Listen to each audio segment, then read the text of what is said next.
Welcome to this explainer. Today we're diving into an absolutely massive leap in human engineering and art, told entirely through the buildings our ancestors left behind. I want you to imagine spending your whole life walking into dark, heavy, drafty stone bunkers, and then suddenly, one day, stepping into a towering, delicate space made almost entirely of colored light. It's a wild contrast, right? How did medieval humanity actually pull off that massive leap? Well, let's unpack this whole structural and spiritual evolution.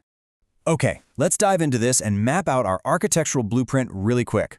We're going to start with an intro to medieval architecture, take a look at the solid Romanesque style, uncover the Gothic engineering revolution, examine the incredible use of height and colored light, and finally, put these two eras head-to-head.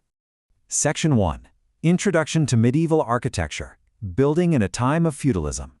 Let's move to the timeline and see how this actually builds. So following the fall of Rome in the 5th century, Europe totally fractured. Society desperately needed defensive fortresses just to survive. Fast forward a bit as things stabilize between the 9th and 12th centuries, and you get this incredibly thick, heavy Romanesque style dominating the landscape. But then, right at the tail end of the 12th century, starting over in France, boom, an absolute explosion of engineering innovation sparks the birth of the Gothic era. Section 2. The Romanesque style, solid and dark. If you had to describe this era with just one word, it would absolutely be defensive. I mean, these churches were essentially spiritual fortresses. You've got these massive, irregular stones and those classic semicircular round arches. The walls, incredibly thick. We're talking double shells packed with rubble. And the windows are, frankly, uncomfortably small and super scarce. So yes, there were grand spaces of worship, but there were also literal physical refuges during some seriously turbulent times. But you might be wondering, why were those windows so tiny? Well, it wasn't just some moody aesthetic choice. It was a hard engineering limit. Those walls were load-bearing. They were carrying the entire crushing weight of those heavy stone roofs. If a builder tried to cut a huge window into that wall, the whole building would literally just collapse. So, because the walls had to stay thick and solid, the interiors were left incredibly dark, heavy, and earthbound. So this presents a massive puzzle. Put yourself in the shoes of a medieval architect for a second. You want to build a structure that reaches way up into the heavens. You want to let in the divine light of the sun. But gravity is literally your worst enemy here. How on earth could you build these cathedrals taller and add larger windows without the massive weight of the stone just caving in on itself? Section 3. The Gothic Engineering Revolution, Unlocking the Heavens. Enter 12th century France, specifically the rebuilding of the Abbey Church of Saint-Denis. Here, builders achieved a monumental breakthrough to solve that pesky gravity problem. And the absolute MVP of this story is the flying buttress.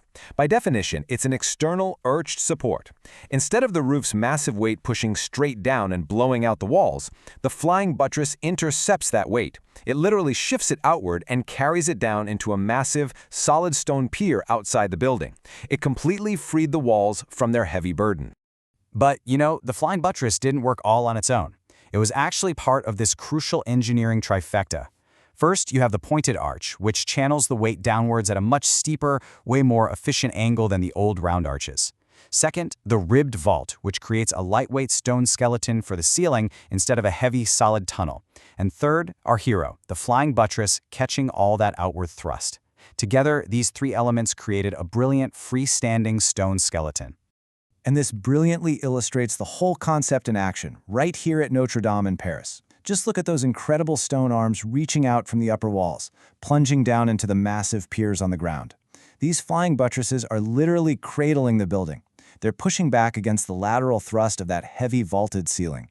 And with these external arms doing all the heavy lifting, the actual walls themselves didn't need to be thick and solid anymore. Section 4. Height and Colored Light. Spiritual Transcendence. So now that the cold, hard engineering mechanics were finally solved, it opened the door to something deeply emotional. Think about the crazy cause and effect here.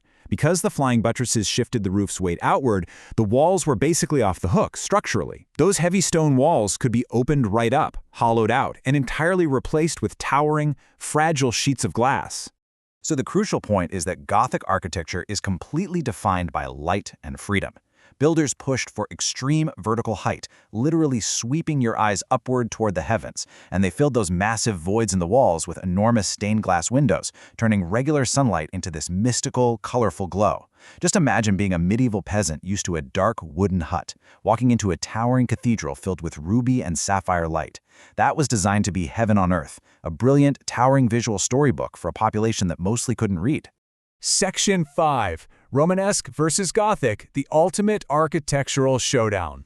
Now, what's really interesting about this visual comparison is how perfectly it maps that journey from darkness to light. On the left side, the Romanesque, you've got the classic round arches, extremely thick walls, and small, dim windows creating this really heavy defensive vibe. Then on the right side, the Gothic triumph, pointed arches and flying buttresses allowing for these huge expanses of stained glass, resulting in structures that are tall, airy, and intensely spiritual. Which brings us to a final thought for you to ponder today. We've seen how the architecture of the Middle Ages perfectly mirrored the psychology of the people who built it. From the fearful, defensive fortress mentality of the Romanesque era, all the way to the confident, spiritually soaring ambition of the Gothic era. So take a look around your own city. If medieval humanity transformed fear-driven fortresses into soaring vessels of light, what does the steel, glass, and concrete architecture of our era say about humanity today? Keep that in the back of your mind the next time you look up at a modern skyline. Thanks so much for joining me on this explainer, and keep questioning the world around you.